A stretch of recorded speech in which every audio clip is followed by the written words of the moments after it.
Selamat siang, salam sejahtera buat kita semua. Pertama-tama kami ucapkan selamat datang ke Megawati Institute. Sekaligus juga kami sampaikan bahwa ini adalah seri diskusi yang pertama dari Megawati Institute dengan tema besar reforma struktural. Nah, pada hari ini kita akan mengambil subtema yang lebih lebar begitu tentang perubahan struktur sosial ekonomi Indonesia pasca reformasi.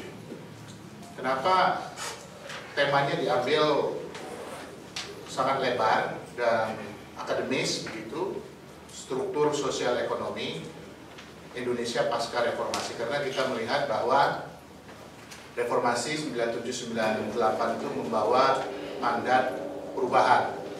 Kalau kita berbicara struktural, maka kemudian setidaknya kita bicara tiga hal. Bicara mengenai aturan, kebijakan, kemudian yang kedua bicara mengenai alokasi sumber daya, kemudian yang ketiga bicara mengenai pelaku.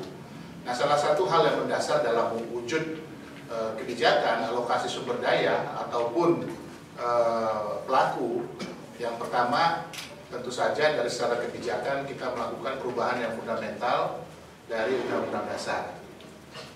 Kemudian yang kedua, secara pelaku juga kita berubah dari otoritarianisme menuju ke demokratisasi. Kemudian yang ketiga, dari sentralistik ke era desentralisasi. Itu juga dari unsur pelaku dengan demokratisasi, maka aktor-aktor politik bukan lagi dipilih ataupun ditentukan, tetapi mekanismenya adalah melalui pemilihan umum. Nah, tentu kita akan bertanya, setelah reformasi berjalan hampir 20 tahun, kalau kita beranjak dari tahun 97, apakah mandat fundamen untuk perubahan struktural yang dicirikan oleh tiga hal itu terjadi atau tidak? Gitu, ya. Itulah yang kemudian akan kita bedah pada siang sampai dengan sore hari nanti, kurang lebih jam 4 sore. Di sini telah hadir dari yang paling muda, Prof. Didin Damanhuri. Prof. Didin Damanhuri, ekonom. Beliau ekspertisnya di ekonomi kelembagaan. Sekarang di Lemhanas dan juga guru besar di Institut Pertanian Bogor. Terima kasih Prof. sudah hadir bersama-sama dengan kita. Pendekatannya selalu dalam dalam melihat fenomena ekonomi, pendekatan yang saya mengatakannya heterodoks strukturalis, kira-kira begitu. Jadi, kemudian yang kedua, Don Marut ini lama di Infin, aktivis, sekarang juga sebagai akademikus mengajar di Bina Nusantara Universitas dan sekaligus juga di Seknas Jokowi. Kita harap nanti Don bisa melihat fenomena dalam perspektif begini. Kalau pemerintahan pada saat ini membawa mandat perubahan Trisakti, perubahan juga dalam konteks mobilitas vertikal dari golongan marginal, keberpihakan terhadap golongan pinggiran, makanya membangun Indonesia dari pinggir dan desa. Nah, kita mengharapkan Don dapat memberikan satu pandangan kepada kita, apakah corak dari perubahan struktural itu terjadi atau bagaimana gitu. Nah, kemudian yang ketiga, seorang PhD muda kita yang baru saja pulang dari Murdoch University, Saudara Erlangga Pribadi, mengajar di Universitas Erlangga.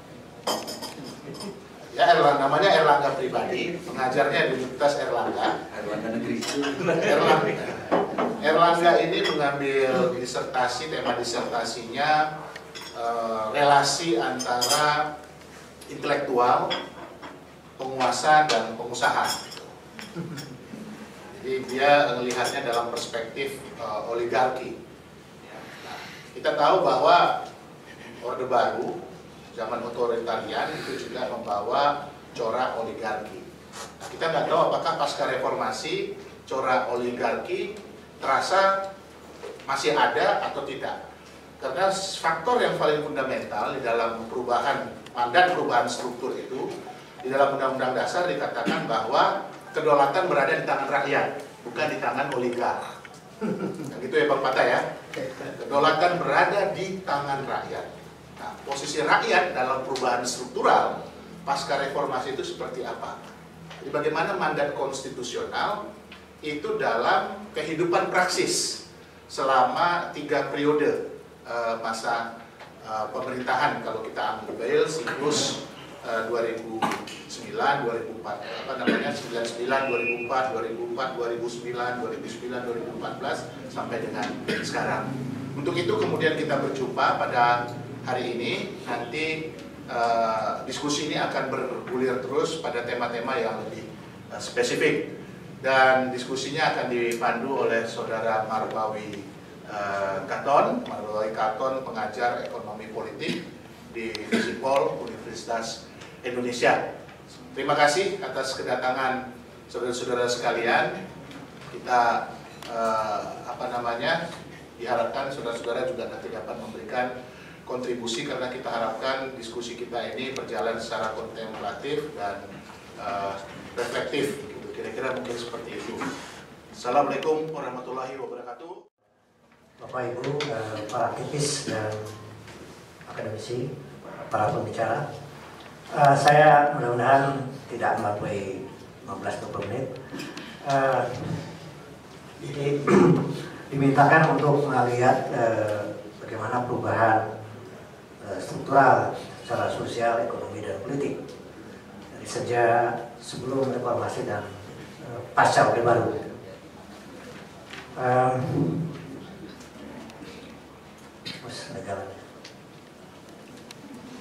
Ya, nggak, ini sebenarnya bukan kuliah, tapi saya ingin mengukakan bahwa konstitusi kita Undang-Undang 45 sebenarnya merupakan sebuah mazhab gitu dalam perspektif ekonomi politik. Jadi kalau sekarang seringkali orang membayangkan globalisasi adalah satu homogenisasi mazhab. Dalam praktek sebenarnya kita melihat satu varian-varian betapa hegemoniknya globalisasi. Kita melihat sebenarnya model Jepang itu berbeda, baik dalam perspektif pemikiran, praktek pembangunan, sampai model politik, demokrasi politik.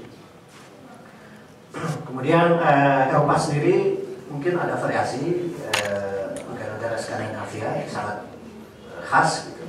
Tapi juga Eropa Barat agak punya perbedaan, misalnya Jerman sendiri. Amerika Latin sering disebut the new Latino socialism. Jadi perspektif 12 negara yang sosialis baru Amerika Latin. Kemudian yang lainnya adalah yang di hegemoni globalisasi dalam perspektif yang liberal. Jadi konstitusi Undang-Undang 45 jadi Undang-Undang 45 sebenarnya sebuah mazhab dalam setidak-tidaknya dalam perspektif normatif, apa yang disampaikan oleh Bung Hatta, Bung oleh sebagainya. Tadi kita diskusi kecil di sana. Sebenarnya khas. Kalau Yudi Latif mengatakan itu salah satu konstitusi terbaik dunia. Cuman dalam praktek kita lihat secara sangat seringkas nanti bagaimana sejak tahun 50 sampai sekarang tuh semua pemerintahan gagal untuk comply pada konstitusi itu. Kalau bicara tentang pertumbuhan demokrasi pun sebenarnya di negara-negara sedang berkembang, kecuali negara maju yang hampir homogen, maksud saya negara-negara Western demokratik model, Jadi di negara-negara berkembang masih ada sebuah praktek-praktek yang disebut dengan neo-feudalisme. Kemudian Western demokrasi kita lihat di India dan sebagainya. Kemudian tadi ada fenomena baru di Amerika Latin secara politik pun, demokrasi politik pun. Sementara saya ingin menyebut, karena tadi sudah disebut oleh Pak Arif Budimanta, ada yang disebut dengan heterodoks demokrasi, yaitu yang menyempal dalam perspektif demokrasi Barat. Itu dimulai dari Jepang, kita lihat Korea Selatan, kemudian sedikit banyak Malaysia, dan sebenarnya Indonesia. Walaupun sebenarnya kita lebih sekarang ke arah ke Americanization demokratik. Kemudian, nah seringkali para penulis, para ahli mengatakan sekarang dalam perspektif consolidated democratic atau transitional demokrasi. Nah, oleh karena itu kita ada di persimpangan jalan. Apakah ada 3 persimpangan jalan di masa depan menurut saya? Satu, mengarah kepada Americanization democratic model. Itu ciri-cirinya cukup jelas ya. Mungkin nanti kita bisa diskusi. Tapi kalau lihat ada BPJS Kesehatan, BPJS Ketenagakerjaan dengan tingkat kepesertaan 160 juta dan makin sampai sudah ada, baru saja 2 tahun ini BPJS Kesehatan sudah ada ciri-ciri di mana rasio Gini menurun dari 0,413 menjadi sudah di bawah 4. Maksud saya, ciri-ciri negara kesejahteraan ala Skandinavia itu mungkin juga bisa menjadi sebuah prospek Indonesia.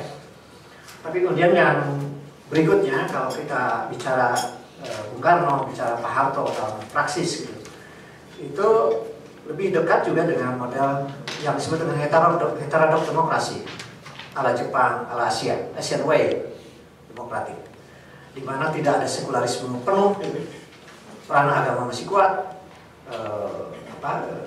nilai-nilai atau kecerdasan lokal masih ada di situ, tidak sepenuhnya ke arah demokrasi Barat yang sekuler itu. Lanjut. Ini saya kira sekedar beberapa ciri demokrasi dalam perspektif Capra, bahwa mestinya demokrasi dalam sejarahnya harus punya korelasi dengan kesejahteraan umum seperti tujuan konstitusi kita. Kemudian juga nilai keluarga, tapi itu sangat Asia. Jadi kalau ciri demokrasi sekular Western democratic model itu umumnya adalah sekuler. Peranan agama sudah tidak ada, peranan keluarga, implikasinya ada peranan keluarga. Umumnya di negara-negara Eropa dan Amerika itu adalah sangat dominannya apa yang disebut dengan single parent. Bahkan nilai nucleus family sudah sangat ke arah single parent, itu sudah sekitar 70%. Tapi sekarang di negara Asia, peranan keluarga masih penting. Sebagaimana Naismith katakan, itu adalah sebuah model jaminan sosial ala berbasis keluarga yang akan bisa mengalahkan demokrasi Barat. Nah, mengapa sulit sekali Indonesia mencapai demokrasi yang substantif? Sejarahnya ada, yaitu kita terlalu lama di dalam sebuah situasi yang otokratik, feodal. Kemudian dari itu sampai akhir 90-an, diteruskan sejak masa penjajahan sampai, dan barulah ada Big Bang lagi. Begitu perubahan ada sangat Big Bang. Sekaligus pemilihan langsung presiden tahun 2004 itu, otonomi daerah pelaksanaan langsung. Padahal Amerika sendiri untuk menjadi negara federal ada proses transisi. Jadi ini proses kesulitan-kesulitan yang terjadi. Kita tahu pada masa Soeharto sebenarnya ada kemajuan melek huruf, tetapi strukturnya 80% lulusan SD. lulusan SD. Sekarang itu kelas 1 SMP terakhir ini. Jadi dimanapun dengan tingkat pendidikan yang relatif mediocre begitu adalah kesulitan. Jadi oligarki bisa jadi hanya karena dominasi kita dalam tingkat pendidikan itu. Jadi diambil alih oleh kaum oligarki tadi. Kemudian kalau lihat pertumbuhan demokrasi di negara-negara yang mapan, itu Eropa yang kira-kira 2 abad, Amerika 1 abad, Jepang memang lebih pendek, 50 tahun, Korea Selatan 25 tahun. Tapi India sendiri hampir 40-50 tahun juga. Nah, Indonesia dalam perspektif waktu ini, saya kira dengan segala kesulitannya dari struktur yang tadi, sisa feodalisme yang sangat lama, kemudian juga heterogenitas yang tiada taranya di dunia, negara kepulauan dan sebagainya, maka kemungkinan kita paling cepat seperti India, 40-50 tahun. Ini sekedar pandangan empiris saja. Nah, apa kekuatan-kekuatan yang memungkinkan demokrasi politik ini bisa dipercepat? Pertama adalah civil society Indonesia. Sebenarnya sejak sebelum merdeka, organisasi-organisasi raksasa LSM itu sudah berdiri. Apakah SDI, Budi Utomo, Muhammadiyah, NU itu lahir sebelum Indonesia merdeka. Dan sekarang pun saya kira dengan keberadaan ormas-ormas raksasa ini atau LSM NGO ini adalah cikal bakal civil society yang notabene itulah demokrasi akan bisa kokoh. Kemudian kelas menengah bukan sekedar kata World Bank di atas $2, tapi memang misalnya saya nulis kemarin pesantren atau lembaga-lembaga sejenis lah. Di PGI punya sekolah-sekolah bagus, Katolik, Protestan dan sebagainya. Ini adalah yang melahirkan embrio kelas menengah di Indonesia. Dalam perspektif Eropa, mengapa kalau Amerika 2008 krisis 40% GDP-nya hilang, itu karena kelas menengahnya juga sangat kropos. Tapi Eropa yang kuat kelas menengahnya, walaupun krisis itu belum selesai, krisis itu memang lama, tetapi tidak sampai menghabiskan kekayaan mereka karena kokohnya kelas menengah. Jadi mereka punya apa yang disebut dengan struktur belah ketupat. Jadi kemiskinannya relatif sangat kecil, orang kayanya juga sangat kecil, makanya banyak brand-brand di Amerika orang-orang kaya itu. Tapi kelas menengahnya sangat besar. Cirinya adalah mereka selalu concern terhadap kelas bawah. Jadi ketika ada kebijakan pemerintah yang merugikan kelas bawah, maka kelas menengah itulah yang kemudian pembelanya. Dan sekarang sayangnya itu masih terlalu kecil kelas menengah kita. Banyaknya watchdog yang genuine juga lumayan, semacam ICW dan lain-lain. Itu juga sebuah. Kemudian ada contoh menurut Tempo, ada walaupun baru sekitar 15% Pemda-Pemda itu berhasil, itu juga akan merupakan faktor yang bisa mempercepat demokrasi secara substantif. Dan makin cerdasnya publik dengan IT dan lain sebagainya dalam menghadapi problem-problem nasional ini. Nah, saya ingin mengakhiri mungkin nanti untuk 2 hal ini. Terhadap pertanyaan dari Megawati Institute, apakah perubahan-perubahan yang terjadi sejak pasca Orba sampai pasca reformasi ini, perubahan itu seperti apa? Jadi saya sering tadi disebut sebagai struktural karena memang melihatnya tidak hitam putih gitu. Jadi saya melihat Orde Baru itu juga tidak semata-mata soal otoritarian gitu. Tapi rupanya dalam perspektif ini zaman Bung Karno sampai zaman Soeharto adalah sebuah ciri di mana dunia itu ada filter. Ada filter walaupun pakai otoritarian. Nah, memang Bung Karno dengan Nasakom gitu, tapi Pak Harto dengan partai dominan Golkar dan dua partai lainnya. Dia kontrol dengan military and technocratism supremasi. Tapi dalam perspektif HAM dan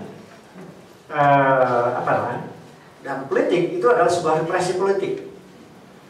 Tapi dalam perspektif ekonomi, ternyata saya punya penelitian itu banyak sekali Kepres dan Perpres dan peraturan pemerintah gitu yang di luar DPR atau yang disetujui DPR itu juga melaksanakan prinsip konstitusi. Misalnya Pertamina sampai tahun 75 dengan segala kritiknya temuan Bung Hatta tentang adanya penyelewengan, tapi itu relatif sudah menghasilkan satu eksploitasi pertambangan yang lebih memakmurkan dibanding sekarang. Misalnya, kemudian dari perspektif basic need, apakah itu dengan cara pula berbagai kredit murah, pokoknya ada peranan pemerintah, ada subsidi bunga, ada KUD dan sebagainya. Kemudian pangan digenjot, basic need tercapai, relatif terjangkau masyarakat dan stabil. Walaupun itu sebenarnya memang dipakai untuk menciptakan stabilitas politik dalam rangka represi politik.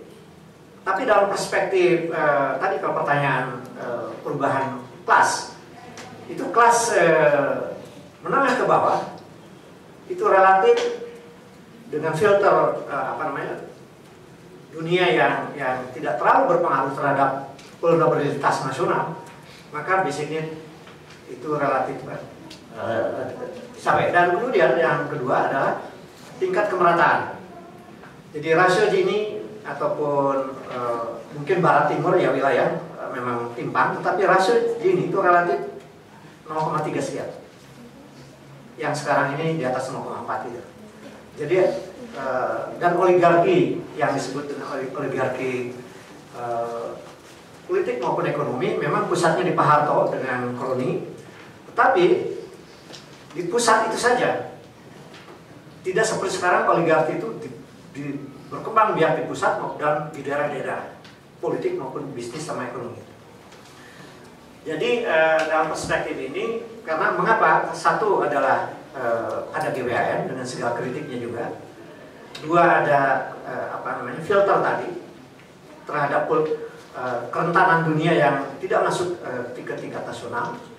Memang akhirnya didesak pada tahun 88 ketika ada fakto dari Sumarlin, terjadilah deregulasi pasar uang, pasar perbankan, dan akhirnya juga perdagangan yang itu awal dari kemudian terintegrasinya Indonesia terhadap sistem dunia dengan segala konsekuensinya yang proses Big Bang politik awal sejak reformasi itu dengan segala konsekuensinya secara politik dan ekonomi.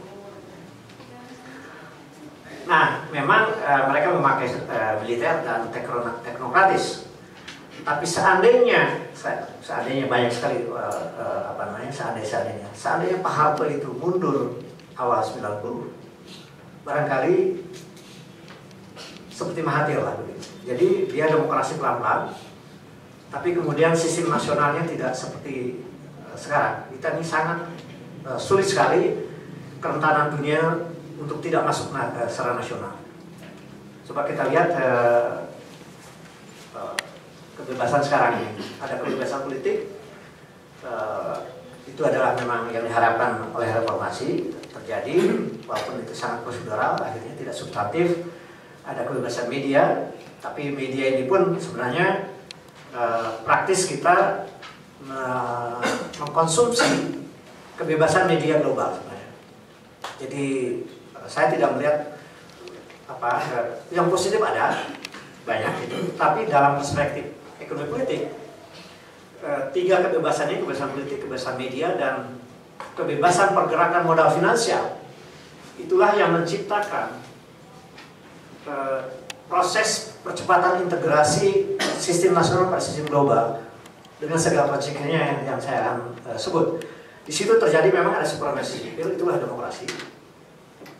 Sedang terjadi memang di kalangan sipil, tetapi itu tidak lebih kuat daripada supremasi modal finansial oleh kalangan korporasi asing maupun nasional.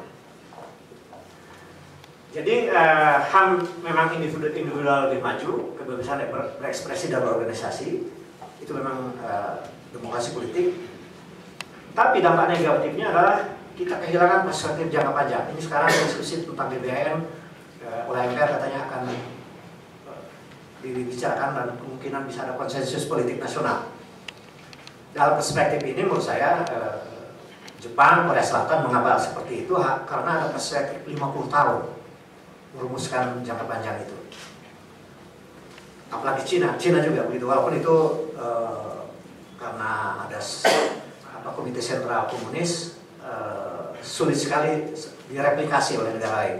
Tapi kalau sistem Asia umumnya adalah punya perspektif jangka panjang. Kita zaman dulu kita punya BBM dan kita sekarang sangat pendek 5 tahunan. Kemudian makin sulit konkretasi Pancasila dan Undang-Undang 45. Udah jelas kita meninggalkan pasal 4 dari Pancasila. Dan sulitnya kita mencapai keadilan sosial bagi seluruh rakyat Indonesia. Belum dari sulitnya mencapai kesejahteraan umum, sulitnya melindungi seluruh warga negara sebagai tujuan nasional, sulitnya mencerdaskan kehidupan bangsa yang sulit, tapi mencerdaskan literal mungkin ya dengan sekolah, dengan juara-juara yang berbeda, tetapi sulitnya mencerdaskan kehidupan bangsa. Apa yang dimaksud dengan revolusi mental Pak Jokowi sebenarnya itu mencerdaskan kehidupan bangsa. Tapi saya bisa memahami betapa sulitnya ketika dia memerintah untuk menerjemahkan itu. Karena hal-hal yang tadi kemudian marak politik uang dan politik transaksional proses politik dan pembangunan ekonomi makin bersifat financial driven dengan segala konsekuensinya. Jadi uang ini sekarang yang lebih menjadi trigger di dalam berbagai hal. Apakah terpilihnya kepala daerah, apakah terpilihnya seorang pemimpin nasional, apakah dan lain sebagainya. Jadi kalau pertanyaan tadi, apakah dari sisi tiga hal tadi, perubahan-perubahan perundang-undangan, ada 222 undang-undang sekarang yang lebih dianggap tidak comply pada konstitusi. Bahkan yang sudah di judicial review kayak undang-undang migas itu masih setengah hati karena masih boleh menurut undang-undang Pertamina itu divestasi di atas 50% menurut undang-undang yang ada sekarang. Walaupun itu sudah di judicial review dan sekian undang-undang sumber daya air, undang-undang BUMN, undang-undang perikanan, undang-undang dan lain sebagainya.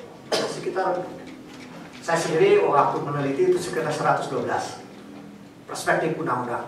Alokasi sumber daya ya sudah gampang sekali. Rasio Gini kita 0,4 begitu. Dan itu jangan lupa itu adalah berbasiskan konsumsi. Menurut pengalaman kalau rasio Gini rasio konsumsi pengeluaran ya, artinya pengeluaran itu antara misalnya siapa? Mikhail Budi Hartono yang paling kaya itu mungkin berapa ratus miliar per bulan, tukang beca sejutaan gitu. Kalau konsumsi kan makannya 3 kali, yang satu mungkin 300.000, yang satu 3 juta atau 30 juta paling tinggi. Tapi kalau pendapatan, nah itu yang sekarang dipublikasi oleh BPS itu adalah pengeluaran konsumsi. Jadi sebenarnya rasio Gini pendapatan kita tuh udah ada di atas 0,5. Dan itu menyebabkan Pakistan pecah menjadi Bangladesh itu karena itu. Tapi Indonesia mungkin punya kekuatan dalam, indigen power, mengapa belum atau tidak pecah sampai hari ini. Nah, terakhir bahwa tujuan-tujuan yang paling umum secara ekonomi adalah mencapai kesejahteraan umum di pembukaan dan keadilan sosial menurut Pancasila akan sulit sekali. Ya ini detail-detail aja, tapi saya punya rekomendasi terakhir aja bahwa mestinya Indonesia kembali harus mempunyai sebuah perspektif pembangunan jangka panjang. Dan memang dengan struktur sosial, politik, budaya dan sebagainya, kalau mengharapkan partai-partai, konsensus partai, mungkin sekarang MPR sedang mengarah ke sana. Tapi lebih penting lagi harus didorong oleh Presiden. Jadi bagaimana Presiden menciptakan konsensus partai-partai untuk kita kembali, apakah pakai amandemen atau tidak, tapi ada dimungkinkan kita kembali mempunyai perspektif yang panjang dalam pembangunan. Kemudian lebih teknis sebenarnya karena sangat finansial driven. Undang-undang pasar modal, undang-undang BI, undang-undang perbankan itu sangat menciptakan penyedotan sumber daya dari daerah ke Jakarta.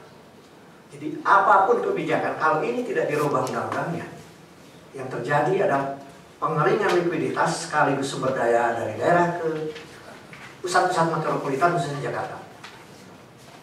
Karena undang-undang BI itu sangat sentralistis, undang perbankan sangat sentralistis, walaupun sistem politik sudah desentralistis, tidak dimungkinkan Indonesia memecahkan masalah-masalah ketimpangan.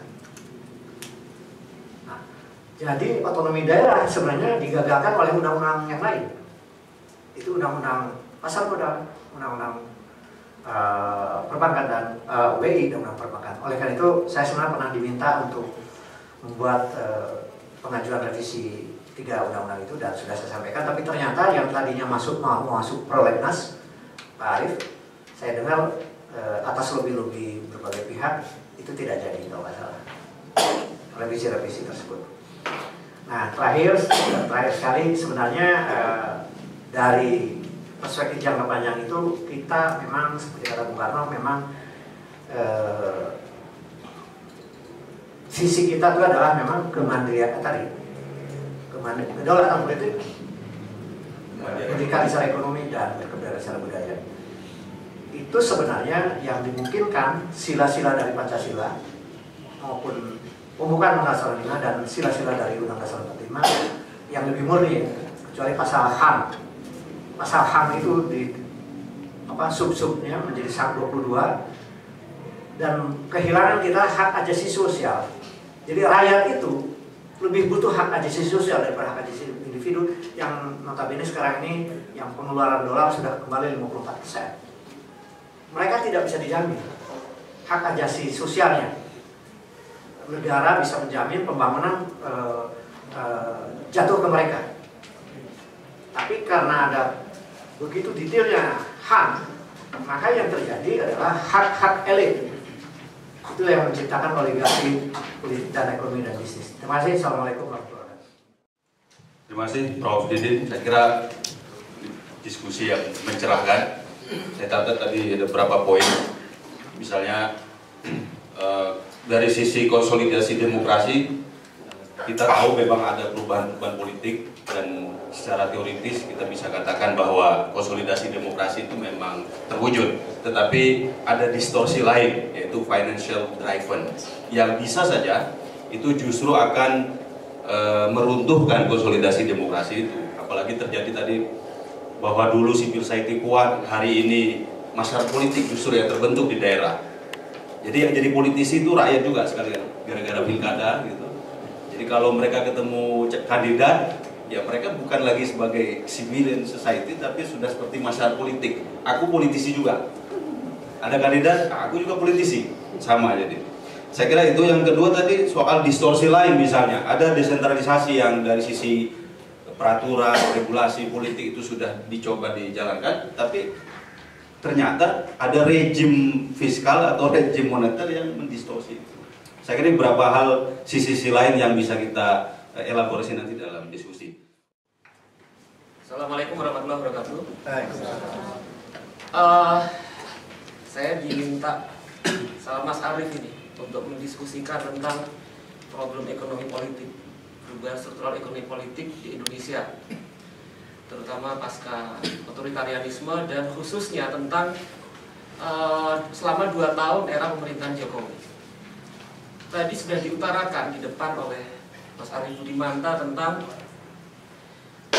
pemerintahan Jokowi JK ini tampil dengan sebuah mandat yang sangat fundamental, yaitu mandat untuk melakukan perubahan-perubahan mendasar, perubahan-perubahan struktural yang bisa membawa perjalanan bangsa ini menjadi lebih baik ke depan, yang didorong oleh ruh Trisakti, yaitu berdaulat secara politik, berdikari secara ekonomi, dan berkepribadian dalam kebudayaan.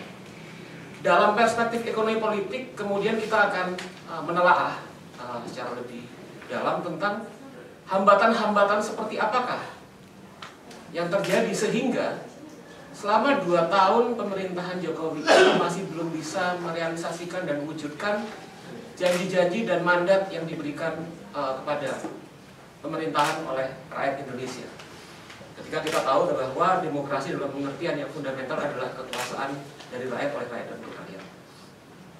Di sini saya akan menjelaskan 5 hal yang terkait dengan kajian ekonomi politik dalam konteks Indonesia. Pertama, kita melihat apa problem ekonomi politik Indonesia pasca Orde Baru dan bagaimana problem tersebut terhubung dengan warisan sejarah Indonesia sebagai kondisi struktural kita saat ini. Kedua, bagaimana problem struktural ekonomi politik di Indonesia mempengaruhi persoalan-persoalan yang kita hadapi sekarang, seperti persoalan social inequality, persoalan kemiskinan struktural, dan persoalan-persoalan yang terkait dengan realisasi kebijakan Indonesia di bawah pemerintahan Jokowi. Ketiga, bagaimana kemudian persoalan struktural ini kemudian menjadi penghambat bagi inisiatif-inisiatif kebijakan-kebijakan institusional dan teknokratik yang kita hadapi sekarang. Keempat, ketika kita bicara tentang ekonomi politik, kita juga mengidentifikasi bagaimana peran dan posisi sektor-sektor dari kekuatan-kekuatan masyarakat sipil dan kekuatan-kekuatan masyarakat sipil dan kekuatan-kekuatan masyarakat politik terkait dengan komitmen serta potensi mereka untuk melakukan sebuah perubahan yang sifatnya struktural. Dan kelima, kita bisa melihat bahwa dengan kondisi-kondisi seperti itu, masih adakah sebuah peluang-peluang bagi terwujudnya sebuah perubahan yang lebih baik, reformasi ekonomi dan politik, serta perubahan sosial, transformasi sosial di masa depan. Kita masuk pada pembahasan pertama, yaitu tentang pendekatan ekonomi politik. Pendekatan ekonomi politik itu bicara tentang bagaimana upaya tiap-tiap kekuatan sosial di masyarakat untuk mencari kemakmuran, dan dalam proses pertarungan sosial dalam arena politik itu berada menjadi bagian dari sebuah proses transformasi sosial yang sama. Sehingga di sini kita bicara bahwa ada interkoneksi antara ekonomi dan politik. Dalam proses-proses ekonomi itu juga tidak bebas dari pertarungan-pertarungan politik, dan dalam proses-proses politik di dalamnya ada tujuan perebutan dan pencarian kemakmuran dan sumber daya sosial. Nah, di sini kita bisa melihat bahwa dalam kacamata ekonomi politik, sebuah perubahan-perubahan kelembagaan, sebuah perubahan-perubahan sistem politik dari era otoritarianisme menuju era demokrasi itu tidak dengan mudah memberikan pada peluang-peluang bagi perubahan-perubahan corak-corak kekuasaan yang berlangsung di wilayah tersebut.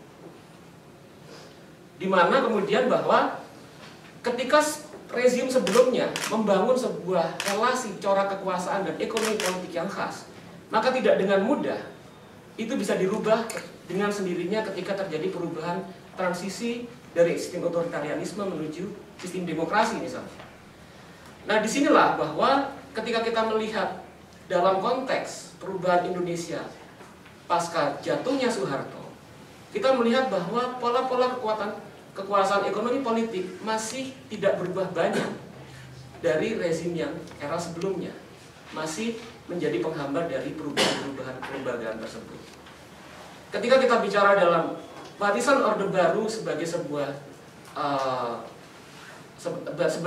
corak ekonomi politik yang menyandra, yang membelenggu era proses transisi demokrasi di Indonesia sekarang, maka yang kita lihat bahwa masih kuatnya apa yang disebut sebagai relasi kekuasaan oligarki. sebuah sistem relasi kekuasaan di mana pencarian kemakmuran dan otoritas serta pertahanan kepentingan-kepentingan dari kelompok-kelompok kecil, the ruling class dan ruling elite itu masih sangat kuat dan tidak memberikan ruang yang cukup besar bagi kedaulatan atau bagi aktifnya kekuatan-kekuatan politik masyarakat sipil untuk mendapatkan akses dalam ruang demokrasi. Kenapa kemudian kondisi oligarki terbentuk? Betul bahwa dalam banyak sistem politik kondisi oligarki itu bisa berkembang di banyak tempat. Dalam konteks Indonesia misalnya Jeffrey Winters mengutarakan corak oligarki di Indonesia adalah corak oligarki yang sifatnya sultani. Corak oligarki sultani itu adalah corak di mana upaya-upaya pencarian kemakmuran, upaya-upaya untuk mengakumulasi kekayaan, untuk memperoleh kekayaan dan memperoleh kemakmuran itu terhubung dengan akses-akses terhadap otoritas publik, terhadap sumber daya publik, terhadap praktek-praktek kroni dan praktek-praktek kolusi. Yang mana itu tidak bisa diselesaikan dengan semata-mata dengan perubahan-perubahan kelembagaan yang ada, yang berkembang sampai sekarang, atau perubahan-perubahan yang sifatnya institusional. Karena kita melihat bahwa aktor-aktor yang berperan itu sifatnya sudah overarching, sudah meliputi banyak kekuatan-kekuatan politik, di mana kemudian kelompok-kelompok bisnismen, kelompok-kelompok elit politik, kekuatan-kekuatan partai politik, birokrasi menjadi bagian yang embedded, menjadi jejaring-jejaring oligarki power di Indonesia. Nah, di sini yang kita temukan adalah bahwa mereka dengan jatuhnya Soeharto, elit-elit lama, kekuatan-kekuatan lama yang sebelumnya mengalami proses perlindungan politik dalam payung politik Soeharto itu tidak hancur, tidak jatuh dan tidak tergeser dengan terjadinya perubahan-perubahan rezim politik. Yang terjadi adalah mereka mampu beradaptasi dengan kondisi-kondisi perubahan kelembagaan yang baru, di mana pertarungan ekonomi politik yang berlangsung pada era transisi sejak tahun 97-98 itu telah menempatkan kekuatan-kekuatan kelompok-kelompok politiko bisnis menjadi pemenang dalam proses-proses politik selanjutnya. Yang mana kemudian kelompok-kelompok politiko bisnis ini kemudian berkembang menjadi kekuatan-kekuatan utama dalam instrumen-instrumen politik di Indonesia, seperti partai politik, seperti kemudian kelompok-kelompok yang menjadi penguasa di birokrasi dan lain sebagainya. Nah, corak oligarki seperti ini kemudian menjadi pattern utama yang membajak, yang mendominasi ruang politik di Indonesia. Sehingga kemudian, kenapa kemudian kondisi seperti ini tidak bisa ditanggulangi atau tidak bisa diantisipasi dalam proses perubahan politik di Indonesia? Karena kita melihat bahwa tidak ada kekuatan-kekuatan, tidak hadirnya kekuatan-kekuatan gerakan sosial, tidak hadirnya kekuatan-kekuatan politik, baik yang memiliki fondasi ideologi liberal ataupun sosial demokrasi, yang menjadi penopang, yang bisa mempengaruhi sistem arena politik di Indonesia. Sehingga ini adalah bagian dari warisan lama sistem otoritarianisme Soeharto melalui proses depolitisasi massa yang berlangsung pada waktu itu. Sehingga kemudian kita melihat bahwa kekuatan-kekuatan masyarakat sipil atau gerakan-gerakan sosial itu tampil tidak menjadi sebuah kekuatan yang terkonsolidasi, yang mampu mengawal sebuah perubahan-perubahan politik, bahkan ketika momentum terhadap perubahan tersebut itu muncul. Contohnya adalah pada saat era reformasi, kekuatan-kekuatan kelas menengah masyarakat sipil, ya baik yang berbasis pada kekuatan agenda ideologi sosial demokrasi ataupun kelompok liberal, tidak menjadi kekuatan utama yang menjadi penopang. Sehingga kemudian kita melihat bahwa kekuatan-kekuatan politik yang merepresentasikan agenda-agenda politik liberal ataupun politik sosial demokrasi tidak menjadi garda depan, tidak menjadi tokoh-tokoh utama dalam arena politik di Indonesia. Yang ini kemudian berkembang sampai sekarang. Momentum terhadap perubahan itu juga muncul misalnya setelah bertahun-tahun kita melalui proses reformasi dengan tampilnya figur Jokowi pada waktu tahun 2014 menjadi calon presiden Republik Indonesia dan setelah ini. Tahun 2014 misalnya kita melihat ada harapan yang luar biasa dari kelompok-kelompok pro-demokrasi, dari kelompok-kelompok social movement, kelompok-kelompok masyarakat sipil bahwa Jokowi ini menjadi sebuah ikon yang menawarkan sebuah perubahan-perubahan yang penting, baik dalam agenda-agenda untuk mendorong pada penguatan citizenship, hak sipil, hak politik, hak asasi manusia, juga kemudian persoalan-persoalan terkait dengan agenda-agenda reform sosial, ekonomi, dan politik. Tapi kemudian lagi-lagi pada saat Jokowi kemudian terpilih menjadi presiden, yang terjadi adalah subjugation atau penjinakan terhadap kekuatan-kekuatan sosial yang muncul pada awalnya sebagai penopang atau pendukung utama dari pemerintahan pada saat proses kampanye berlangsung. Nah, dari corak kondisi struktural ekonomi politik seperti ini, bagaimana implikasi terhadap problem oligarki ini dengan masalah-masalah sosial yang dihadapi oleh Indonesia sekarang? Tatanan kekuasaan yang berbasis pada oligarki itu kemudian bertumpu pada konsentrasi kekayaan serta otoritas kekuasaan pada kelompok segelintir, kelompok-kelompok kecil orang melalui akses terhadap sumber daya publik dan institusi-institusi publik, di mana kemudian itu menunjukkan adanya wealth concentration, kemakmuran pada segelintir orang, pada segelintir kelompok-kelompok elit yang misalnya kita bisa lihat dalam laporan World Bank itu menunjukkan bahwa 10% dari orang terkaya di Indonesia menguasai lebih dari 77% social resource, sumber daya sosial. Sementara 10% penduduknya, 1% dari penduduk Indonesia itu menguasai kurang lebih sekitar 50%. Sehingga kemudian kita yang ada di ruang-ruang ini saling bertarung, saling berebut pada 23% resource yang ada di Indonesia. Implikasinya apa? Kita bisa melihat bahwa mungkin Pak Didin bisa lebih paham ya, karena ekonom. Kita melihat bahwa ini juga merupakan gejala global. Daya beli manusia Indonesia, masyarakat Indonesia sekarang turun. Daya beli yang turun itu karena terkonsentrasinya kekayaan pada segelintir kelompok kecil, yang menyebabkan mereka tidak mampu untuk membeli kebutuhan mereka sehari-hari. Daya beli yang turun itu mendorong pada demand yang turun, permintaan yang turun. Dalam sistem ekonomi pasar kapitalisme, relasi demand supply itu penting untuk menjaga keseimbangan. Ketika demand turun, otomatis kemudian supply tidak terserap. Akhirnya apa? Dalam jangka panjang, kondisi oligarki ini kemudian akan meruntuhkan, akan bisa melemahkan fondasi-fondasi ekonomi kita yang kita bangun sekarang ini. Kedua, problem oligarki berhubungan dengan problem rent seeking. Rent seeking itu bukan hanya persoalan bagaimana aktivitas yang digunakan oleh sekelompok orang untuk mendapatkan kemakmuran itu tidak hanya melalui proses mekanisme pasar. Itu bukan hanya itu. Yang paling fatal dari rent seeking adalah ketika barang dan jasa yang bisa didistribusikan dalam aktivitas ekonomi itu kemudian harus dialokasikan dan diserap oleh kekuatan kelompok-kelompok kecil, mereka yang dekat dengan kekuasaan.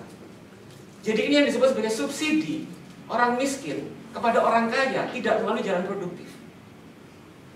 Itu adalah salah satu aspek fatal dari kuasa oligarki di Indonesia.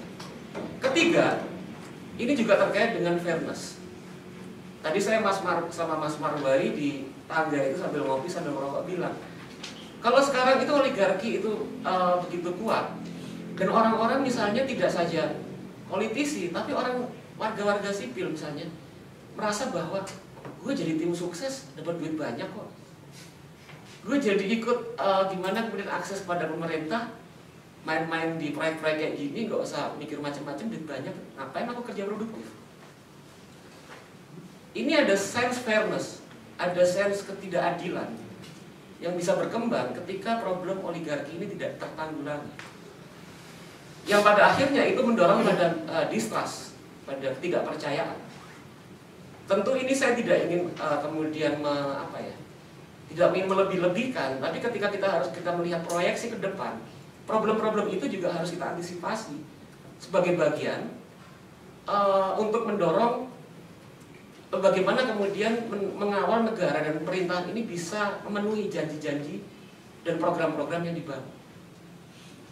Selanjutnya terkait dengan bagaimana problem ekonomi politik oligarki ini bisa mempengaruhi inisiatif-inisiatif reformasi, inisiatif-inisiatif kebijakan, menghambat itu untuk realisasinya. Kita melihat bahwa sebetulnya, saya melihat bahwa problem pemerintahan sekarang ini bukan problem ansih pada kepemimpinan, bukan hanya problem ansih pada inisiatif, lemahnya inisiatif Jokowi, itu bukan seperti itu. Ini adalah problem sejarah dan problem relasi antara interest dan kekuasaan. Kalau kita lihat misalnya beberapa inisiatif-inisiatif dari pemerintahan Jokowi itu sudah bagi saya on the right track. Misalnya, isu yang didorong adalah tentang reforma agraria. Isu yang didorong adalah soal misalnya reformasi tentang bagaimana desa menjadi tulang punggung pembangunan.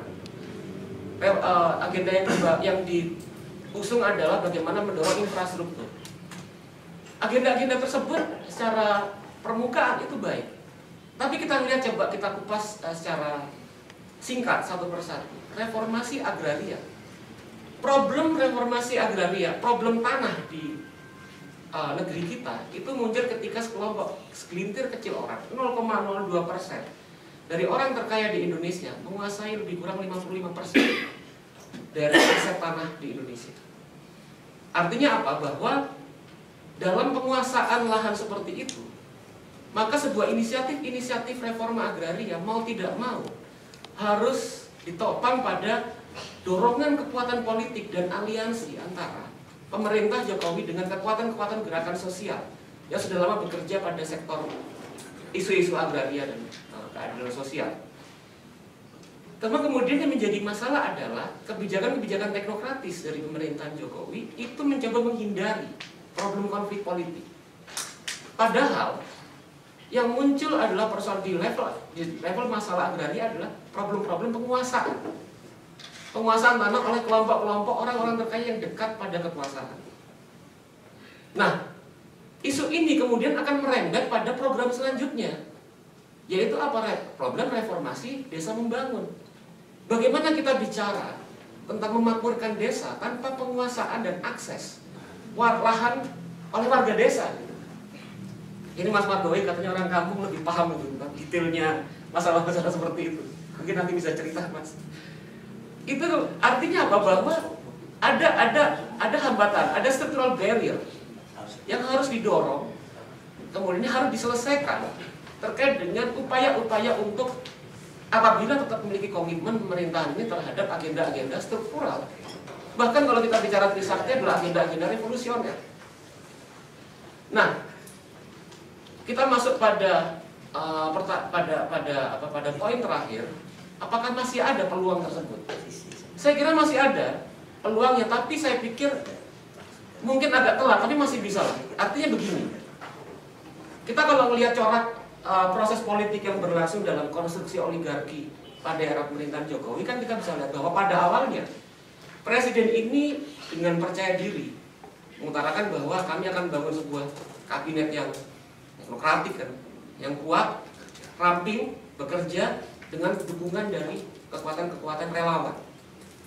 Cuma kemudian Presiden melihat bahwa ternyata dalam hubungan antara eksekutif dan legislatif, antara kekuatan penguasa dan kekuatan oposisional, yang terjadi adalah begitu kuatnya hambatan-hambatan dari kelompok kekuatan parlemen yang membuat berbagai kebijakan-kebijakan dan program tersebut tidak bisa terselenggara dengan baik.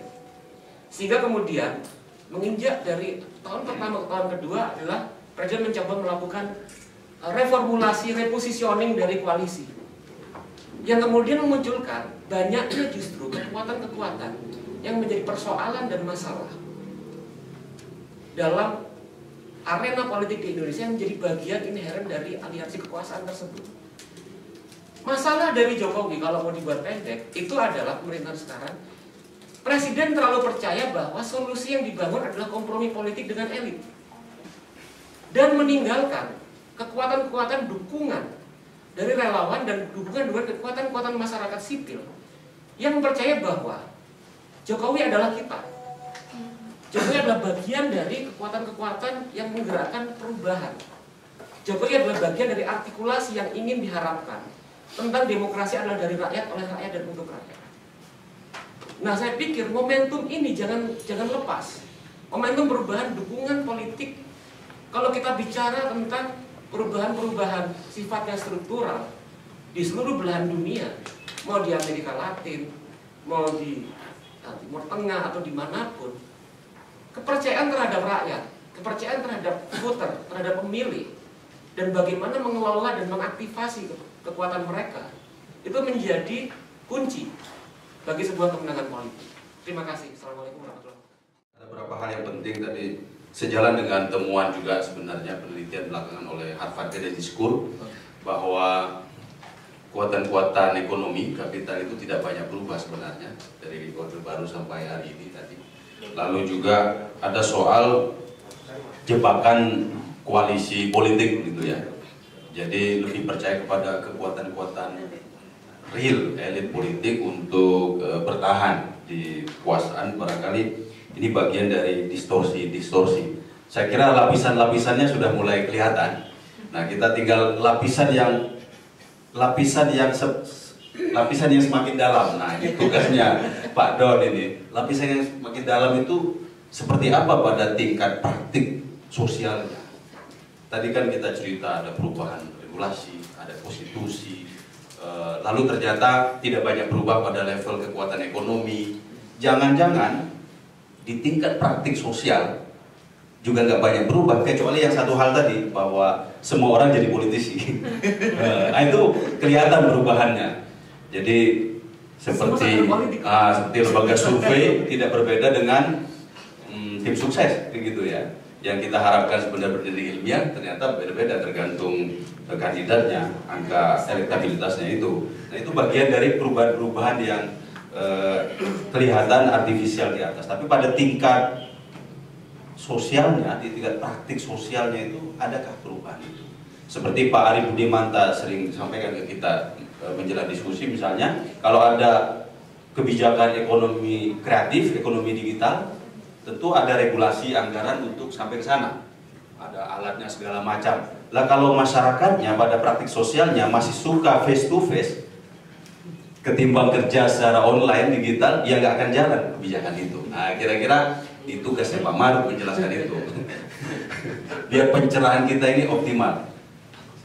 Baik, silakan Pak. Di Indonesia sebenarnya debat yang benar-benar intelektual itu berakhir tahun 85 ketika debat tentang ekonomi Pancasila berakhir dan ditutup dengan pernyataan yang tidak intelektual sama sekali atau yang kadar intelektualnya sangat rendah ya. Jadi itu waktu itu kalau saya ingat pernyataannya Ari Budiman ya terhadap Budiarto ya. Paketa. Bukan. Ari Budiman, Dr. Ari Budiman dari Salatiga. Dia bilang Mubiarto mempromosikan ekonomi Pancasila karena dia mau jadi menteri. Dan itu sudah kadar intelektualnya sangat paling rendah sudah ya. Statement itu. Dan debat tentang ekonomi Pancasila ditutup dengan pernyataan yang sangat rendah kadar intelektualis tadi. Dan setelah itu memang perdebatan tentang pembangunan di Indonesia itu berhenti. Tidak ada lagi yang merumuskan bagaimana ekonomi Pancasila itu di dalam kenyataannya. Dan karena itu tidak mungkin ada perubahan struktural kalau tidak ada debat intelektual. Dan yang ada setelah itu adalah maksudnya debat intelektual yang substantif. Ya, karena selama ini kan hanya ada dua ya, kubu ya, kapitalisme, sosialisme atau komunisme. Nah, ekonomi Pancasila menurut Sugiarto waktu itu kemungkinan bisa diambil sebagai jalannya Indonesia, ideologinya Indonesia, ya. Tapi itu langsung berhenti. Dan apa yang terjadi setelah itu adalah debat-debat di kalangan intelektual tentang hal-hal teknis dari ekonomi kapitalis. Dan bersamaan dengan berhentinya debat intelektual pada waktu itu, Indonesia seperti tadi, makanya saya senang sekali karena itu dibuka tadi oleh Profesor Didit. Indonesia pada saat yang bersama sudah masuk secara integratif di dalam pasar atau ekonomi pasar bebas global. Ya. Tapi bagaimana sejarahnya? Nah, tahun 82 sebetulnya mulainya, tapi baru diimplementasikan tahun 83. Indonesia secara sukarela menerima program yang disebut Structural Adjustment Program. Ini program penyesuaian struktural. Dan itu program yang disusun secara sistematis oleh negara-negara maju Eropa dan Amerika melalui IMF yang jadi ujung tombak. Jadi semua di negara-negara miskin yang terkena krisis pada resesi dunia pada tahun 70-an akibat harga minyak yang melonjak dan perang Yom Kippur, ya, perang Israel dan Arab pada waktu itu. Dan itu yang menyebabkan harga minyak tinggi, kemudian negara-negara maju juga yang impor bersandar pada impor minyak, kemudian ekonominya jadi lesu. Dan jalan keluar yang mereka sebut adalah dunia harus liberal, liberalisasi semua pasar. Dan karena itu IMF ditugaskan untuk merumuskan kebijakan apa yang harus dipakai. Nah, salah satunya itu program yang dibuat kemudian disebut sebagai Structural Adjustment Program. Dan Indonesia yang sebetulnya dianggap sebagai negara yang tidak termasuk di dalam krisis waktu itu, meskipun juga terkena dampak resesi. Dan saya masih ingat waktu itu Roma Irama menulis satu lagu, ya, Resesi Dunia. Dan juga Irama orkestra kasida di TVRI waktu itu semua nyanyikan lagu Resesi Dunia, ya, tahun 82-83, ya. Nah, Indonesia menerima itu dengan sukarela. Dan di Indonesia yang menjadi supervisor dan ujung tombaknya di Bank Dunia, bukan IMF, ya. Itu. Nah, apa unsur dari Structural Adjustment Program ini? Pertama, lembaga-lembaga keuangan internasional, yaitu IMF, Bank Dunia, dan lembaga-lembaga bank-bank regional lainnya mengharuskan debitur untuk meliberalisasi tarif. Jadi untuk impor ekspor itu harus tidak boleh atau dikurangi tarif atau tidak ada tarif. Yang kedua, liberalisasi pasar barang di dalam negeri. Siapapun begitu barangnya masuk di dalam negeri, dia bisa jual kemanapun, ya. Terus yang ketiga, liberalisasi pasar faktor produksi di dalam negeri. Nah, ini tadi yang kenapa masalah tanah kita jadi berat, kenapa dari berapa persen orang kaya menguasai tanah? Itu dari Structural Adjustment Program. Siapapun boleh membeli tanah sebanyak-banyaknya, tidak ada batasnya. Nah, waktu itu siapa yang kaya, dia yang dapat. Terus yang berikut yang kelima, yang keempat, pajak domestik lebih tinggi untuk menaikkan posisi fiskal negara. Waktu itu Menteri Keuangannya Sumardi, menurut saya dia kejar betul pajak, genjot pajak habis-habisan.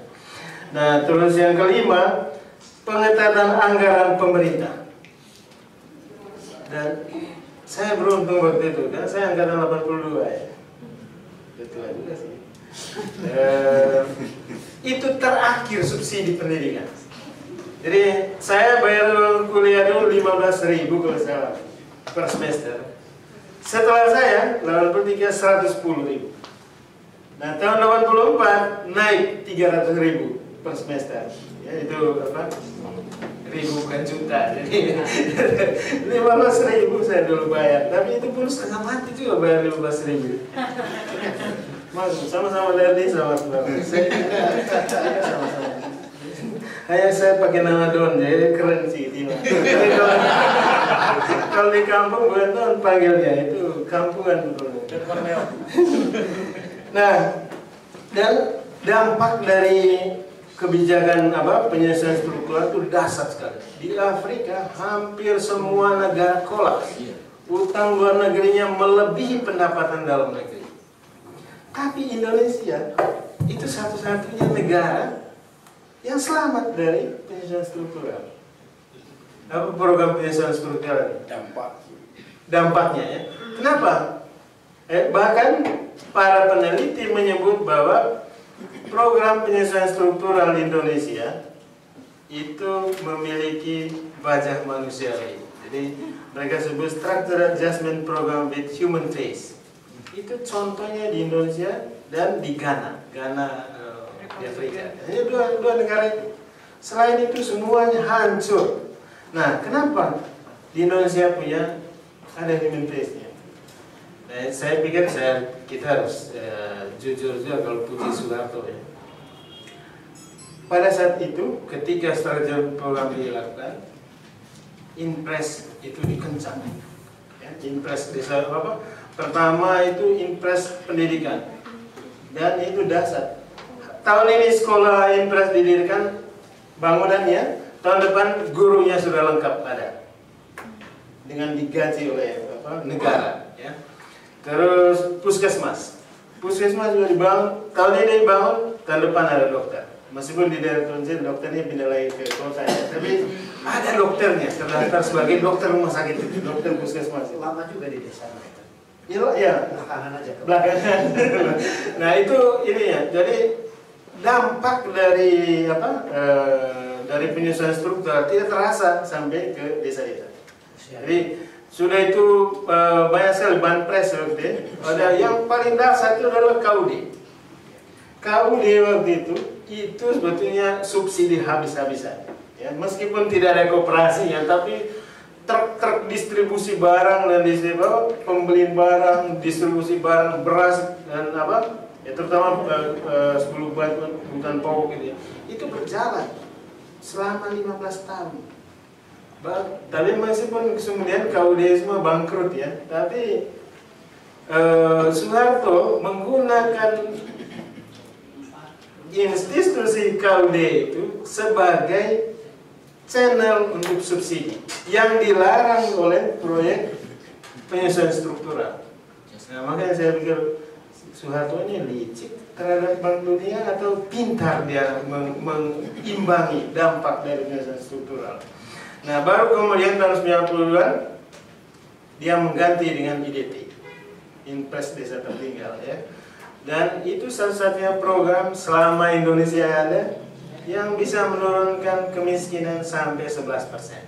Setelah itu biar direkayasa, SBY berusaha rekayasa jumlahnya tetap hanya sampai 12.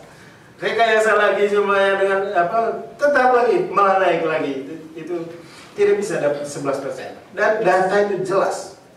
Karena datanya menggunakan data BKKBN. Dan BKKBN itu satu-satunya sumber data yang jauh lebih akurat dari BPS. Itu ya, dan itu nah kembali ke debat intelektual tadi ya. Kenapa kemudian IDT bisa mendorong perubahan struktural di desa? IDT itu sebetulnya implementasinya dikuasai oleh para promotor ekonomi Pancasila. Sajogjo itu dari awal dia harus sudah saya baru pelajari betul Sajogjo ya, dengan siapa? Gunawan Wiradi, terus Pak siapa yang di Bandung ini? Condo ya, Condo itu di Bandung bukan Condo. Condo kan? Bukan, Condo dari Jogja. Bukan, sorry, Condro itu dari IPB juga. Ya. Tapi dia sering di Bandung kan? Bukan, di Bandung. AK3 ya. Nah, terus dengan Pak Mubiarto ya. Jadi ketika IDT itu berlangsung, itu mulai dijalankan, mereka yang menguasai metodologi.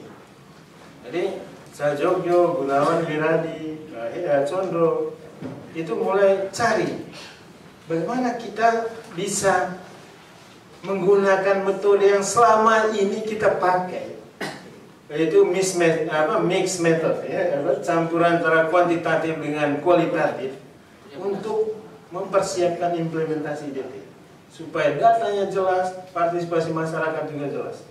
Nah, mereka kemudian yang pertama memperkenalkan participatory rural appraisal, ya, jadi itu yang, dan itu yang diajarkan ke desa-desa. Dan saya kebetulan ikut juga waktu itu, jadi bukan ikut, tapi kami sudah lebih dulu membuat PRA itu di Maluku, dan mereka datang yang memperkenalkan. Jadi klop, dan ada perubahan partisipasi dari warga desa itu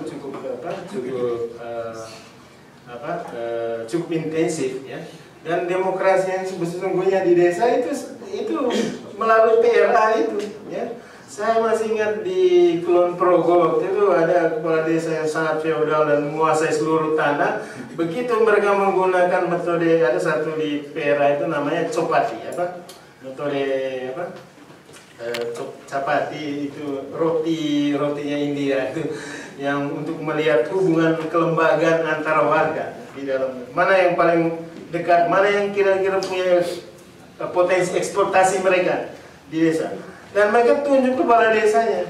Tapi kepala desanya bukan institusi kepala desa, tapi orang kepala desanya. Jadi mereka buat lingkaran kepala desa, terus di sampingnya itu orangnya, nama orangnya. Dan itu hampir terjadi. Mungkin di IPB Pak siapa? Pak Ari Wibowo, gengnya Pak Ari Wibowo, ya. Mereka itu yang bisa memecahkan masalah. Dan Pak Laksono dari UGM, mereka yang datang ke situ. Kalau tidak akan terjadi konflik besar, karena masyarakat yang miskin di desa itu mengatakan sumber kemiskinan kami nih kepala desanya, karena dia yang mengambil semua tanah kami. Dan ternyata setelah itu dibongkarlah sejarahnya pas lewat tanah. Kemudian masing-masing orang kemudian membayar kembali hutang yang seharusnya tidak seperti yang dicatat oleh kepala desa. Jadi itu perubahan yang sangat dasar saya kira dengan pendekatan IDT. Nah, tapi kenapa IDT itu tidak berjalan tidak dipakai sekarang? Nah, itu sebetulnya tantangan yang paling berat dulu yang dilihat oleh Bank Dunia. Kalau IDT itu dengan metode yang dipakai, metode partisipatif itu berjalan, desa benar-benar menjadi tulang punggung ekonomi bangsa, tetapi juga akan menjadi penghambat utama pasar bebas.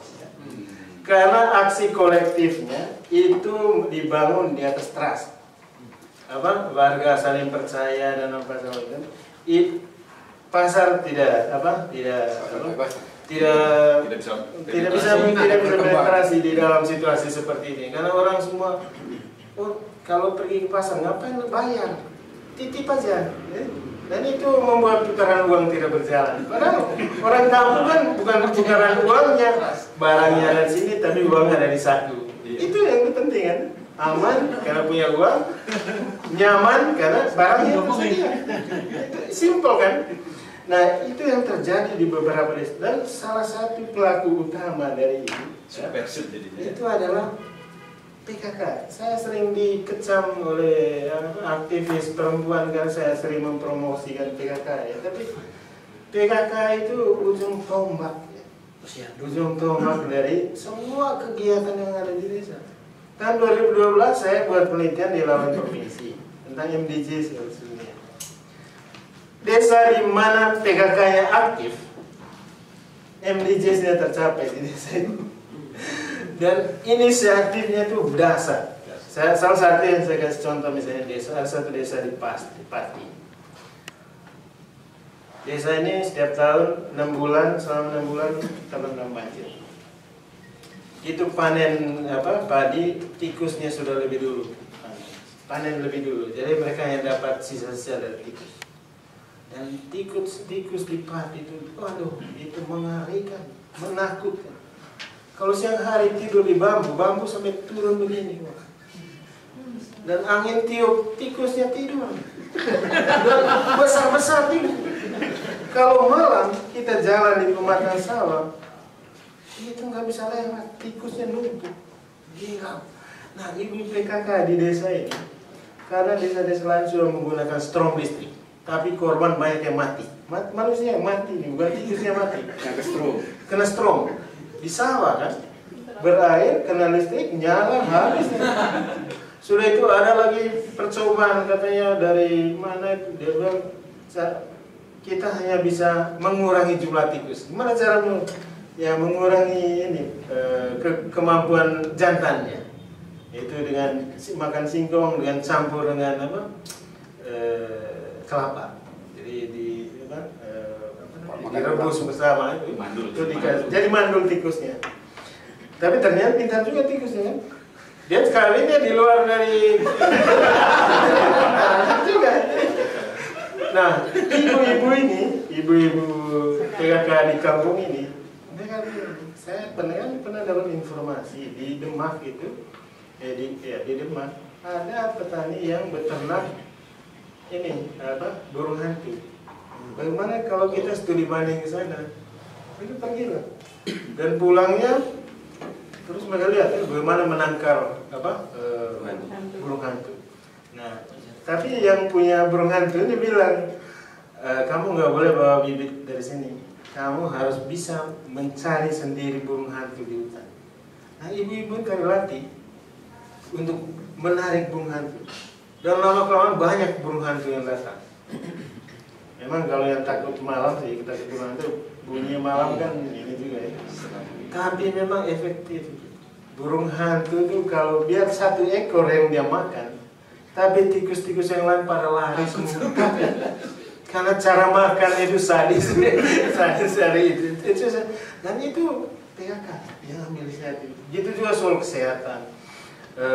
Karena saya lebih concern pada ibu hamil ya, sama batita bayi di bawah 3 tahun itu di semua desa PKK ya aktif, posyandunya aktif, tidak ada yang punya bayi gizi buruk, tidak ada yang kehamilannya bermasalah. Jadi itu salah satu aktor yang dibangun zaman Soeharto yang saya kira kita harus akui lah, dan itu kan PKK kan bukan diambil dari mana, bukan idenya Soeharto, tapi kan idenya orang-orang di dalam negeri sendiri ya. Kalau saya tidak salah Pak Limena dulu punya ide itu, terus kemudian gitu juga asuransi kesehatan Haryono Siono ya. Bukan ya? Ibu Suparjo Rustam. Oh, Ibu Suparjo Rustam. Nah, itu salah satu Ibu Suparjo Rustam itu satu-satunya istri tentara yang menjadi temannya LSM. Dan berteman dengan siapa saja asal tujuan yang mengentaskan kemiskinan. Nah, jadi IDT ini ya, itu menjadi salah satu sasaran untuk ditiadakan oleh Bank Dunia. Jadi tahun 97-98 Bank Dunia membuat penelitian di 3 provinsi, di Jambi, di Jawa Tengah, dan di NTT. Penelitian mereka sebut sebagai local level institution, dan lebih khusus lagi tentang social capital ya Nah, hasil dari penelitian itu kemudian mereka mengusung program namanya TPK, program pembangunan kecamatan, atau mereka sebut KDP, Kecamatan Development Project. Nah, KDP ini ya oleh ada peneliti namanya Toby Carroll. Saya bawa buku Toby Carroll. Ya, Illusion of Development. Dia sebut sebagai kuda Troyanya neoliberalisme. Dia sebut sebagai SEED. Jadi social economic, social cultural institutional neoliberalism. Jadi dengan KDP neoliberalisme itu dalam arti neoliberalisme dalam hal ini adalah ekonomi pasar bebas itu masuk ke dalam institusi-institusi lokal sampai ke tingkat desa. Jadi makanya saya bilang sejak Orde Baru ya, perubahan struktural yang terjadi di bidang ekonomi itu didesak dari luar, externally driven, terutama oleh Bank Dunia. Ya. Jadi tadi yang Pak Profesor Didin ngomong Pakno dari Pakjan, itu adalah program bagian dari Structural Adjustment Program yang dipaksakan oleh Bank Dunia dan diterima dengan sukarela oleh Indonesia. Hanya pada saat itu kenapa dampaknya tidak terlalu buruk untuk Indonesia, karena Soeharto bisa mengimbang. Jadi misalnya liberalisasi perbankan, ketika terjadi masalah perbankan, Menteri Keuangan keluarkan Pakjan untuk mengendalikan perbankan. Jadi ada kontrol dari ini. Tapi apa ide di belakangnya itu? Dulu ada perdebatan tentang Yes Asian Miracle, ya. Itu perdebatan yang seru, ya. Jepang itu menentang Structural Adjustment Program. Itu nggak benar program itu harus datang dari dalam negeri, kata Menteri Keuangan Jepang. Dalam perdebatan, beberapa kali perdebatan di Bank Dunia. Nah, dan kemudian Menteri Keuangan Jepang ini bilang, Bank Dunia bilang, kami menyusun Structural Adjustment Program berdasarkan pengalaman pertumbuhan ekonomi dan industrialisasi di Eropa, di Asia Timur, termasuk Jepang, Korea, Hong Kong, dan Singapura. Dan Menteri Keuangan Jepang bilang, kami bertumbuh bukan karena pasar bebas. Kami industrialisasi bukan karena pasar bebas, tapi karena kebijakan yang tepat. Mendukung industri yang tepat, mendukung ekspor yang tepat. Bukan karena perdagangan bebas, bukan karena pasar bebas. Nah, tapi kemudian Bank Dunia menentang. Terus akhirnya Jepang bilang, oke, Bank Dunia harus membuat penelitian tentang Asia Timur. Dibuatlah. Bank Dunia membuat itu tahun 91, membuat penelitiannya. Di draft hasil penelitiannya, mereka mengatakan bahwa ASEAN Miracle itu atau ASEAN Tigers itu ya berkembang dan industrialisasinya pesat itu karena kebijakan pemerintah yang tepat, intervensi pemerintah yang tepat. Wah, jadi orang heran senang tuh, wah berarti kebijakan ini pas. Nah, tiba-tiba begitu diterbitkan bukunya, yang ditulis adalah Asia Timur maju karena pasar bebas. Dan mereka menjustifikasi semua Nah, kembali ke Indonesia tadi. Dan itu sebetulnya ya dipaksakan di Indonesia, liberalisasi. Meskipun Soeharto waktu itu mengendalikan liberalisasi. Nah, apa yang terjadi pada tahun 97-98 ya, ketika Bank Dunia membuat penelitian dan penelitian tentang lokal level institution itu, dan kemudian membiayai dengan utang program PPK. Jadi yang terjadi itu adalah kredit langsung ke individu di kampung. Jadi saya membuat penelitian waktu itu di Sulawesi Tengah, ya. Dan beberapa desa itu masing-masing orang dapat kredit langsung dari proyek. Dan di satu desa mereka usaha apa yang mereka buka? Semuanya buka warung. Kalau semua buka warung nggak ada yang customer kan? Semua buka kios. Jadi bersaing di antara mereka. Dan akhirnya banyak yang bangkrut dan tidak bisa kembalikan utang. Dan bagaimana mereka mengeluarkan utangnya? Jual tanah. Jual tanah. Dan dugaan saya Bank Dunia melakukan itu karena melihat apa yang terjadi di kampungnya Mas Jul di Soe, di Timor, ya, di kampung mertua ya Mas Jul, sama di Ngada. Karena itu tempat penelitian ya Bank Dunia. Tahun 80-an ketika Lam Turugung itu berkembang, banyak orang kampung ambil kredit di BRI. Dan tiba-tiba kutu loncat datang, memusnahkan Lam Turugung. Sapi itu tidak ada yang gemuk, jadi kurus semua, dan jadi tidak laku dijual. Dan akhirnya orang kampung tidak bisa kembalikan kredit di bank. Dan tanah yang diagunkan itu ada tanah adat sampai berbukit-bukit. Di TTS itu misalnya tiba-tiba ada satu orang kaya dari Kampung Makassar menjadi penguasa seperempat dari kecamatan tanah karena gagal bayar kredit. Dia bayar agunannya di BRI. Begitu di Ngada ada satu bukit besar milik tanah adat. Dia beli.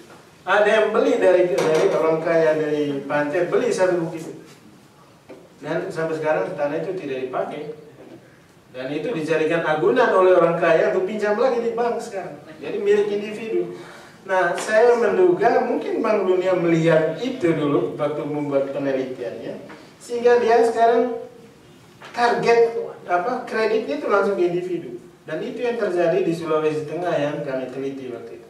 Banyak kemudian yang tidak bisa bayar kredit, kemudian menjual tanah untuk membayar utang, melunaskan utang. Tapi kredit ini ya, itu kemudian dilanjutkan di PNPM. Dan itu menghancurkan PKK di PNPM. Namanya simpan pinjam perempuan. SPP, simpan pinjam untuk perempuan ya. Perempuan yang disimpan. Nah, uang kredit itu dibelanjakan untuk barang konsumsi. Dan di rumah masing-masing ibu yang pinjam itu penuh dengan piring baru apa segala macam. Jadi saya pikir ya sulit sekali kita membuat perubahan struktur kalau kita masih mengakomodasi kekuatan-kekuatan di luar. Nah, apa yang terjadi belakangan ini? Ya, saya pikir kehadiran Jokowi dulu ya di Solo ya, dengan lelang jabatan, dengan belusukan. Masa jabatan pertama tidak ada yang memberi perhatian ke Jokowi. Yang habis dipublikasikan besar-besaran itu adalah Bupati Jemberana. Orang PDIP juga, ya, Bupati Jemberana ya. Itu hampir semua lembaga internasional promosikan Jemberana. Dan ternyata ada udang di balik batunya. Dan udangnya begitu besar sampai tidak bisa menyembunyikan diri di balik batu. Itu. Begitu tahun 2010 kami membuat penelitian di Jemberana, semua terpaksa harus diganti pertanyaan penelitiannya. Karena pertanyaan pertama kita waktu itu, mengapa Jemberana bisa mewujudkan good governance di Jemberana, gitu ya. Begitu menyebarkan peneliti di kabupaten, ke kecamatan, desa, semua bilang semua yang dilakukan itu untuk bupati dan keluarganya sendiri. Akhirnya peneliti bilang, Pak, kami nggak bisa lanjutkan penelitiannya. Ubah kemudian pertanyaan. Desainnya dirubah. Jadi pertanyaan umum saja, apa yang terjadi di Jemberana selama ini?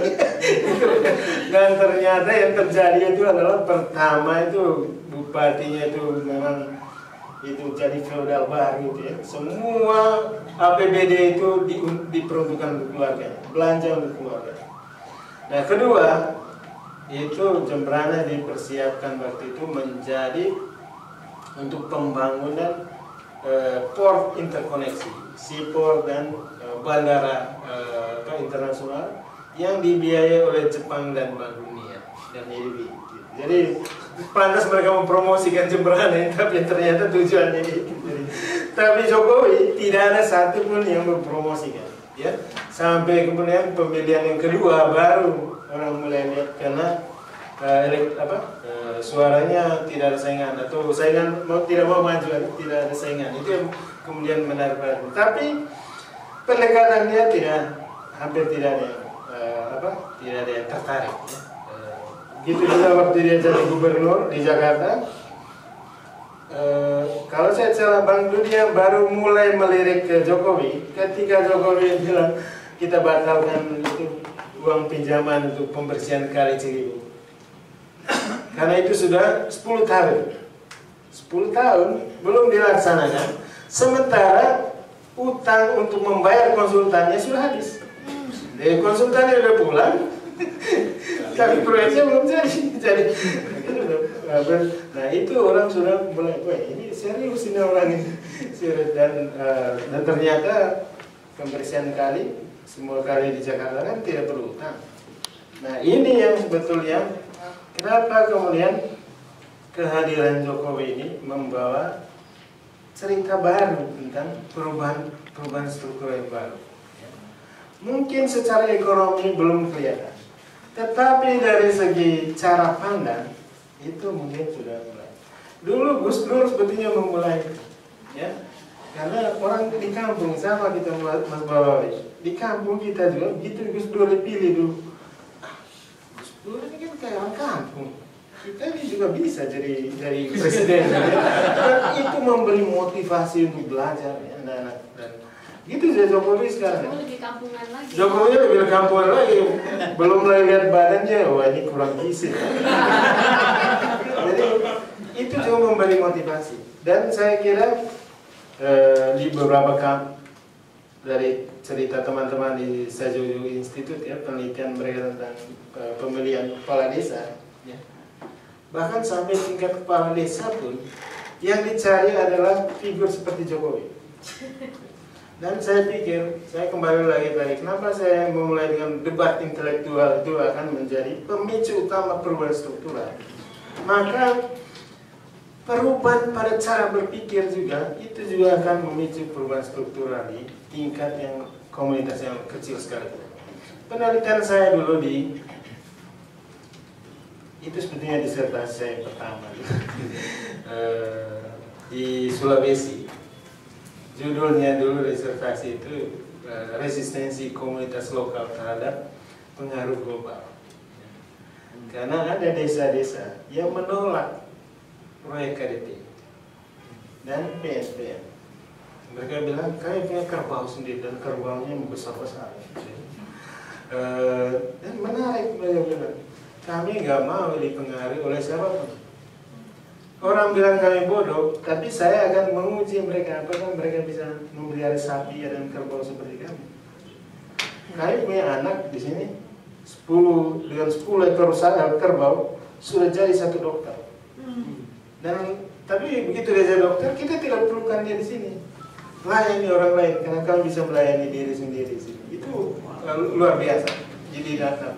Tapi disertai saya itu dicuri oleh di seluruhnya bahan waktu itu tahun 2012 diambil dari mobil saya, jadi saya nggak bisa kembali lagi. Begitu mau kembali lagi untuk beriset ulang, Santoso, kelompok Santoso sudah masuk di tempat ini dan tidak boleh lagi penelitian di situ, ya. Jadi, tapi lucunya bisa saya lapor polisi semua di sini dari Saharjo sampai ke Kapolres di sini. Mereka jawab, Pak, penelitian di tempat lain aja. Bapak kan pintar, bisa bahasa cepat. Jadi saya ini kenapa ya? Saya rupanya memang ada data juga di situ sih waktu itu. Saya wawancara orang-orang di sana, mereka bilang, Pak, kita udah diberitahu bahwa kelompoknya Santoso mau dipindahkan ke sini. Mau dipindahkan gitu katanya. Mungkin, tapi bayangan saya waktu bukan dipindahkan, mereka mau berpindah gitu, karena dekat hutan. Tapi kata-kata mereka polisi ini boleh saya potong sedikit. Jadi, oke, ini yang terakhir dari saya. Jadi saya pikir itu yang teladan dari Jokowi dan pendekatan belusukannya, ya, itu mungkin akan. Jadi perubahan struktural mungkin tidak seperti di ekonomi dulu, stages of growth, ya, Woltrosto dengan Holsteneri, atau yang terbaru ini dari mantan chief economist Bank Dunia dan new structural economics-nya, ya. Di Indonesia pun bisa berubah tanpa stages. Ada desa di Papua misalnya, dari desa yang tertinggal sekarang namanya Desa Nendali, nanti bisa cari di Google, Desa Nendali, Kampung Nendali. Semua informasinya sudah terdata di dalam website kampung. Dan rahasia kampung, tapi data yang rahasia, misalnya tentang keluarga, tentang siapa orang miskinnya, karena jumlah miskin ada, tapi siapanya itu passwordnya disimpan oleh kepala desa.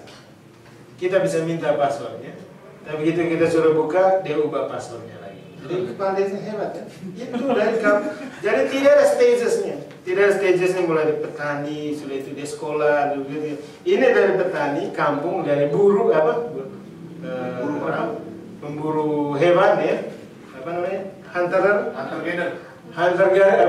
and gatherer, langsung jadi manajemen based on IT. Nah, bayangkan ya, tidak ada stagesnya. Perubahan struktural bisa lompat. Kalau ada pemimpin yang memang bisa mengubah. Itu aja dari saya.